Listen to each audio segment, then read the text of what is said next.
கோவிலில் மணி ஒலிப்பதற்கான காரணம் உங்களுக்கு தெரியுமா?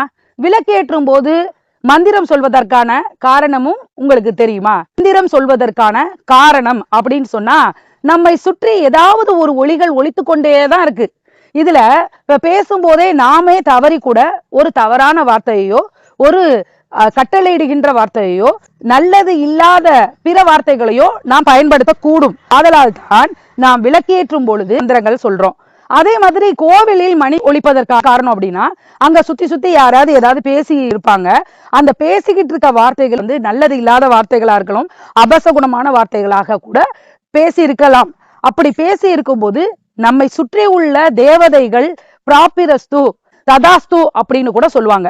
ததாஸ்து அப்படின்னா அப்படியே ஆகட்டும் அப்படிங்கிற செய்தியை தான் அது உணர்த்துது. அப்படியே ஆகட்டும் அப்படின்னு அது ஆசீர்வாதம் பண்ணிருச்சு அப்படின்னா அதுக்கப்புறம் யாராலையும் அதை தடுக்கவே முடியாது. அதற்காகத்தான் கோவிலாக இருக்கட்டும், விளக்கேற்றுவதாக இருக்கட்டும், எப்பொழுதுமே நல்ல விஷயங்களே நாம் காதில் ஒலிக்க வேண்டும் என்பதற்காக தான் மந்திரமும் மணியும் ஒலிக்க வேண்டும்.